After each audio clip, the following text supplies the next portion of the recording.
আজকে রথযাত্রায় আসার জন্য পুরীর রাজা যেভাবে আমাকে স্পর্শ করে দেন। নমো ব্রহ্মণ্য দেবায় গো ব্রহ্মণ্য হিতায় হরি বলো। হরে কৃষ্ণ কৃষ্ণ কৃষ্ণ হরে হরে। প্রথমবার এই ইতিহাসে কোনোদিন হয়নি, ইতিহাসে কোনোদিন হয়নি। জগন্নাথের অঙ্গবস্ত্র এবং আত্মমান্য আমাদের পূজারী ভগবানের আজ্ঞামালা শুভেন্দু অধিকারী মহাশয়কে তিনি বাংলার সঙ্গে সঙ্গে ভারতবর্ষেও দীক্ষা দিন, সেই প্রার্থনাই করব। সবাই বলুন হরি বল, হরি বল। পশ্চিমবঙ্গ সরকারের এবারের বাজেট বক্তৃতায় দেখেছেন যে আমরা সুকোমলমতি ছাত্রছাত্রী আগামী দিনের ভবিষ্যৎ, তাদেরকে আমরা যে পুষ্টিকর খাদ্য বিতরণের মহান দায়িত্ব, যেটা ভারতবর্ষের বিভিন্ন রাজ্যে ইসকন সাফল্যের সঙ্গে করছে, এক্ষেত্রে আমরা পশ্চিমবঙ্গে কলকাতা মহানগরী আগামী 1 আগস্ট থেকে শুরু করতে চলেছি। এটি একটি পরম প্রাপ্তি আমাদের। আমাদের সরকার শুধুমাত্র আধিকারিক এবং নির্বাচিত প্রতিনিধিদের মধ্যে সীমাবদ্ধ থাকবে না। আমরা ইসকন, রামকৃষ্ণ মঠ মিশন, ভারত সেবাশ্রম সংঘ সহ আধ্যাত্মিক প্রচার এবং যারা সেবা করেন মানুষের, তাদের নিয়েই আমরা বাংলার নবনির্মাণে এগিয়ে যাব। যা প্রভু বললো একটা লাইন গাইতে, নদিয়া গরুমে নিত্যানন্দ মহাজন পাতিয়াছে নাম হত জীবের কারণ।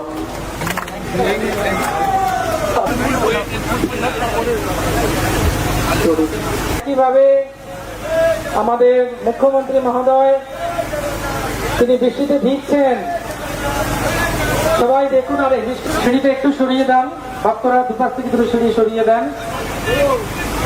আমরা হরিধ্বনি শঙ্খধ্বনির মাধ্যমে আস্তে করে একটু টানবো, বেশি জোরে নয়।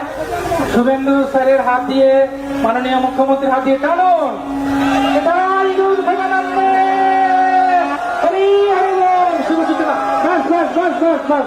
এই কোনদিন পৃথিবী বোধহয় দেখেনি যা এখন হলো।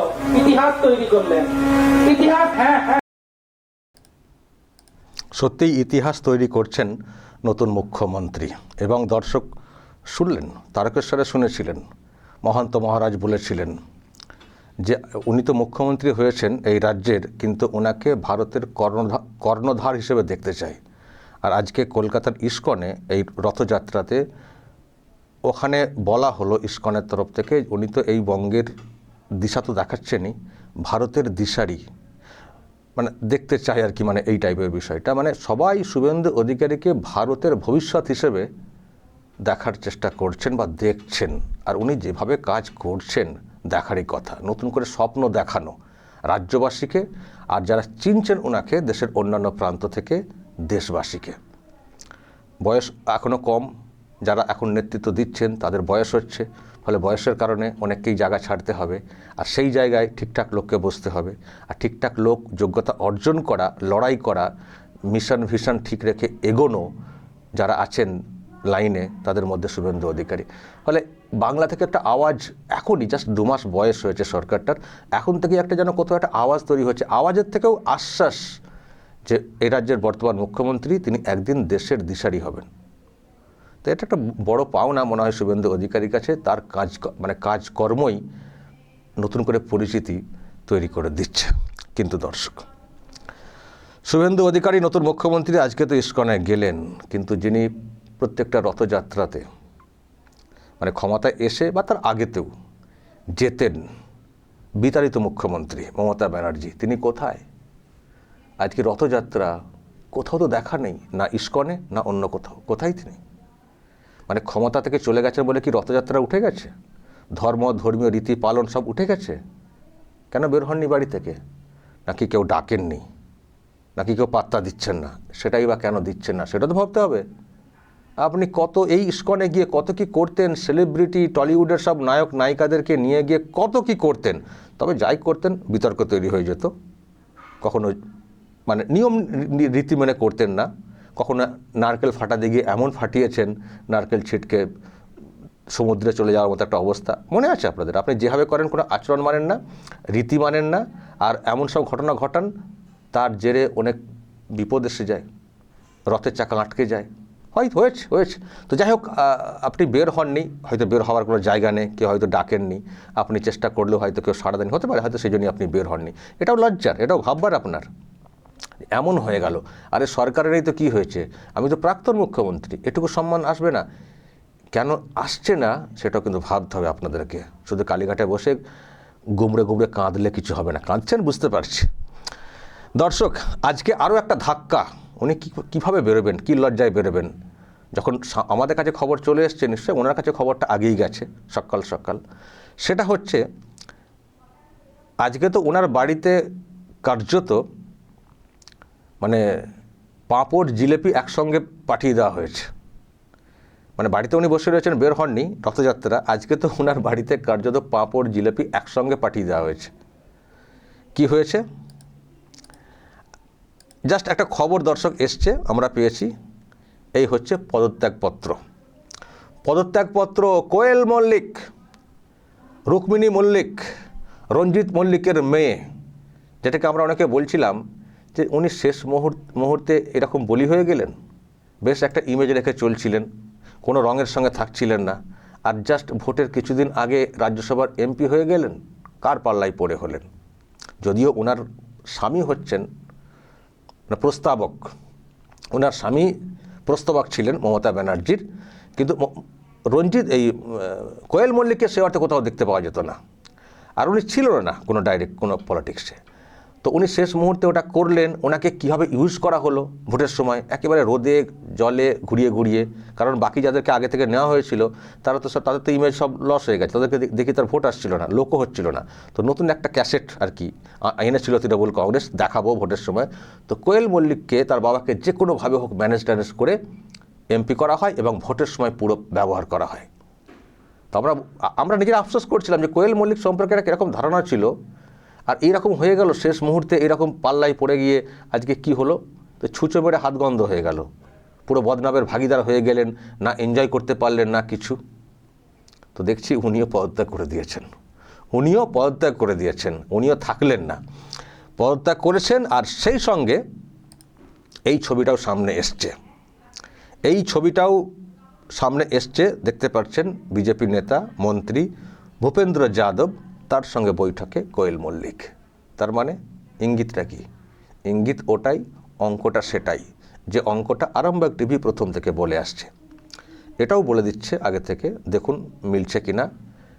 আমি যেটুকু মনে করছি, ঠিক যে ফর্মুলাতে টিএমসি থেকে আসা তিন এমপিকে রাজ্যসভার উপনির্বাচনে প্রার্থী করা হয়েছে, যে ফর্মুলাতে, মানে ওদেরকেই প্রার্থী করা হয়েছে না, ওই একই ফর্মুলাতে কোয়েল মল্লিককেও আর একটা উপনির্বাচন ঘোষণা হবে, সেখানে বিজেপির তরফ থেকে টিকিট দেওয়া হবে।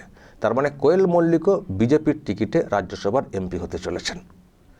টিএমসির টিকিটে 3 জন অলরেডি প্রার্থী হয়ে গেছেন, মানে টিএমসি থেকে আসা 3 জন বিজেপির টিকিটে প্রার্থী হয়ে গেছেন, আর আরেকটা আসন খালি হলো, এটাও হবে। এবং আমি বলতে পারি আন্দাজ করে, এই বাদল অধিবেশন যেটা শুরু হচ্ছে, যাতে করে বিজেপির এমপি হিসেবে কোয়েল মল্লিককেও ভোট পর্বে ব্যবহার করা যায়, দেখবেন ভোট হয়তো খুব দ্রুত ঘোষণা হবে, আর কোয়েল মল্লিককে ডিরেক্টলি বিজেপির পতাকা হাতে দেখতে পাবেন খুব দ্রুত, আর কোয়েল মল্লিককেই দেখবেন প্রার্থী করা হবে উপনির্বাচনে এবং সহজ জয় হবে, এবং সেখান থেকে রাজ্যসভাতে বিজেপির আরও একটা আসন বাড়তে চলেছে।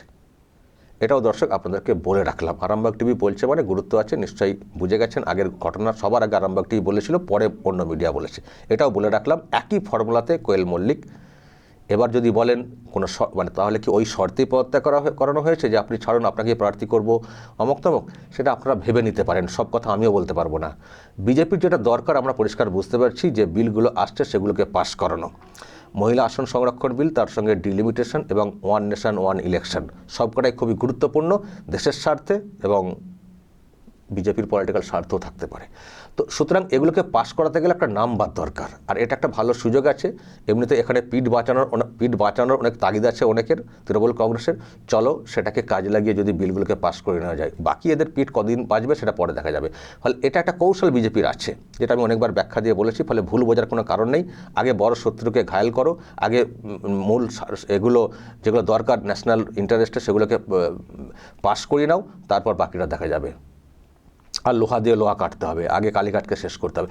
এই সব মাথায় রেখে অঙ্ক কষে বিজেপি এগোচ্ছে, যেটা আমরা পরিষ্কার বুঝতে পারছি। দর্শক, সব কথা বিজেপির নেতারা নিশ্চয়ই প্রকাশ্যে বলবেন না, বলার কথাও না, কিন্তু অঙ্কটা বুঝে নিতে হবে। তো সেই অঙ্কেতেই কোয়েল মল্লিকও হাঁটছেন, এবং তাকেও দেখবেন খুব দ্রুত বিজেপির প্রার্থী হিসেবে উপনির্বাচন ঘোষণা করা হবে। ঘাবড়ে যাবেন না। ওনাকে ঘাবড়ে যাচ্ছেন যে কেন, আরে না পদত্যাগ করলে আসনটাই তো খালি হবে না, তো প্রার্থী আবার অন্য কাউকে কী করে করবেন। আমি দেখছি ওনাকে বলছেন যে ঠিক আছে জয়েন করেছেন, এক্ষুনি প্রার্থী কেন? আরে জয়েনটা করাচ্ছে কেন সেটা আগে বুঝতে হবে আপনাদেরকে। আগে তো উপনির্বাচনটা হচ্ছে কেন? পদত্যাগ করছেন বলে তো উপনির্বাচন হচ্ছে, পদত্যাগ না করলে তো উপনির্বাচন হবে না। ফলে যখন পদত্যাগ করছেন নিশ্চয়ই এটা বুঝে নিন না, কথা তো নিশ্চয়ই কোনো অংশে হচ্ছে, তবেই তো পদত্যাগ করছেন, এবং সেই কথা তো রাখতে হবে। তো সব কথা কি বোঝানো যায়? এত ওই রকম ভাববেন না, আর একটু চিন্তা ভাবনা একটু বৃহৎ ভাববেন। আমরা অবশ্য না, এটা আপনাদের দোষ পুরোপুরি দিচ্ছে না, আমরা এতটাই যন্ত্রণায় ভুগেছি টিএমসির দ্বারা, ফলে আমরা সহজে এগুলো মেনে নিতে পারছি না। বুঝছি, কিন্তু বৃহৎ স্বার্থ আর পলিটিক্যাল ইন্টারেস্টও আছে, যেটা আমি ব্যাখ্যা দিচ্ছি। আসন সংখ্যা বাড়লে বিজেপির অনেকটা লাভ আছে, সে ব্যাখ্যা আগে আমি দিয়েছি। ফলে এত তাড়াহুড়ো করে ঘাবড়ে যাওয়ার কোনো কারণ নেই। আর হ্যাঁ, আমি এটাও আপনাদেরকে বলে রাখছি, আমি পরে একটা এপিসোড করব। আপনারা কি ভাবছেন যে এই রাজ্যসভারই আরও অনেকে যেতে চাইছেন না ওখানে, মানে বিজেপির টিকিটে প্রার্থী হয়ে আবার ওখানে এমপি হয়ে যেতে চাইছেন না? যেতে চাইছেন, সে খবর আছে। যারা ভাবছেন না যে আসছেই বলে ওনারা আসছেন আর নিয়ে নিচ্ছেন, আর ওনাদেরকে কেন নিয়ে নেওয়া হচ্ছে তৃণমূল কংগ্রেসের টিকিটে, দেখুন যাদেরকে ডিরেক্টলি এরকম জয়েন করানো হচ্ছে, দেখুন লোকসভায় যেটা হচ্ছে সেটা অন্য বিষয়, ওটা কাউকে জয়েন করানো হয়নি, ওরা আলাদা চাপে পড়ে পিঠ বাঁচাতে অন্য জায়গায় চলে গেছেন, সেটাকে হয়তো বিজেপি কৌশলগত ইউজ করে নেবে, সেটা অন্য বিষয়।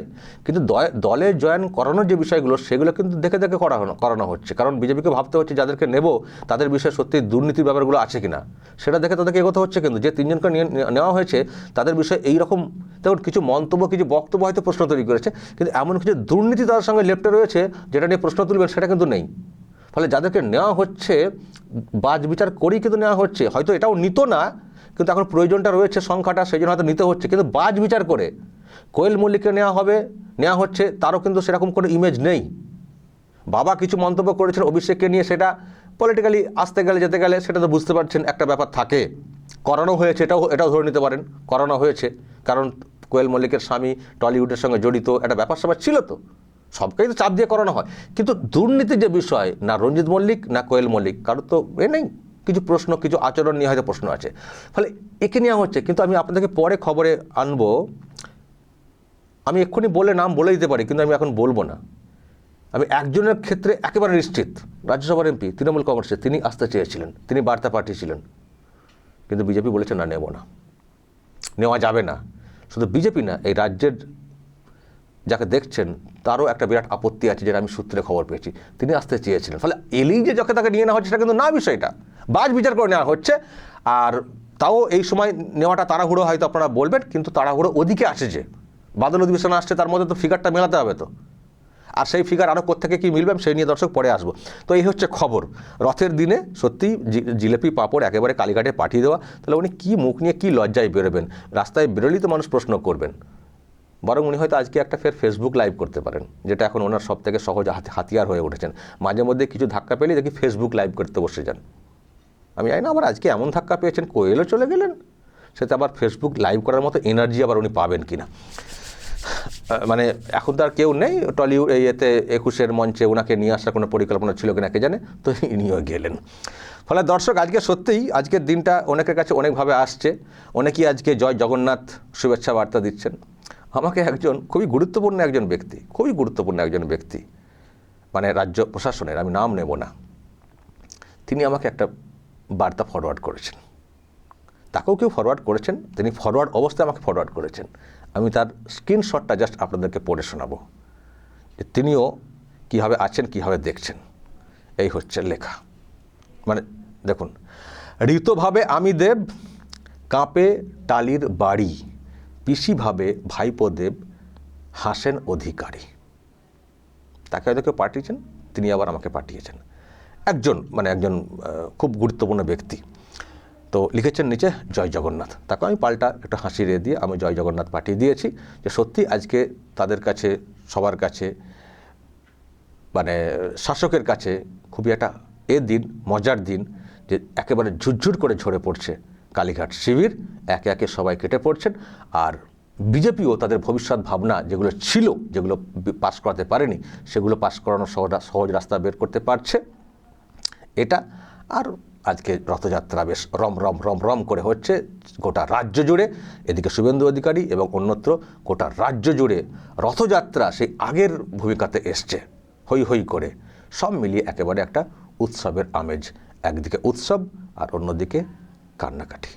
দর্শক বলবেন যদি আপনাদের এই নিয়ে আরও কিছু বলার থাকে, যা বলার বলবেন এবং নজর রাখবেন আরামবাগ টিভিতে।